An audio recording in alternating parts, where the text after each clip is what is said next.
माननीय मुख्यमंत्री महोदय को निवेदन करुछि जे जो हस्पिटाल जो वार्ड में कोरोना संक्रमित लोक को रखाଯାଉଛି एवं तांकर चिकित्सा कराଯାଉଛି ସେହି ଜାଗାରେ सीसीटीवी कैमेरा लगाଯାଉ आउ जोंठी तांकर डेथ होଉଛି जो वार्ड रे डेथ होଉଛି सेही वार्ड ठु नेकी बाहर पर्यंत सीसीटीवी कैमेरा लगाଯାଉ आउ ସେହି सीसीटीवी कैमेरार लाइव प्रसारण हस्पिटाल बाहर होबा दरकार। एक भारतीय नागरिक भाव में आम समस्त अधिकार अच्छी जानिबा आउ एहा करिबा बहुत जरूरी हो गलानी। कहीं ना जनता को कोरोना ना रे मूर्खता बना जाउनी एहा देखिबा जानिबा आमर अधिकार। जदि एही कथारे सहमत अछंती और लोकतंत्र को विश्वास करूछंती ताहले एहाकु शेयर करंतु। एबे टिके थंडा मुंडारे भावंतु जदि एहा कोरोना संक्रमण रोग ताहले पशु पक्षी जीवजंतु को एपर्यंत काहेकि हेनी, खास करी मांकड़ को। एहा एमिति केउ रोग जोंथिरे सरकारी लोक आउ हीरो सब भल हो जाउछंती किंतु साधारण जनता मरी जाउछंती।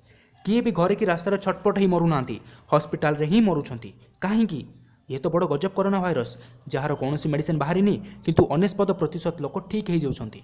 ये एमिति क्यों रोग जी आसिला पर मनुष्य को आउ को रोग हेउनी, केवल कोरोना रे ही मरुछंती।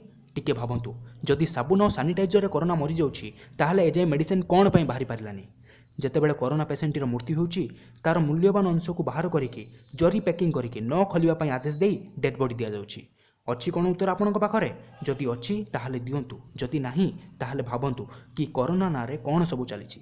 प्रतिदिन टीवी रे न्यूज दिए सकाळे रोगी को हॉस्पिटल रे भर्ती करा जाउछि आउ संध्या रे डेथ हो जाउछि।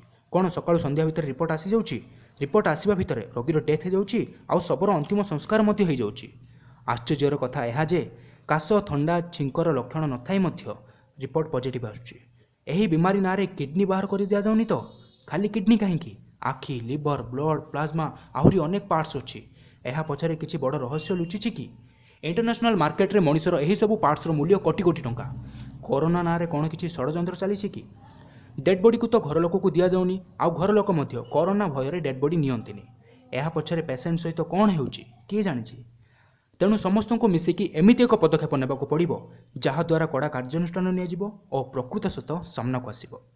जदि आपण एक भाग भी सत बोली भावुचंती ताहले एही मेसेजटी को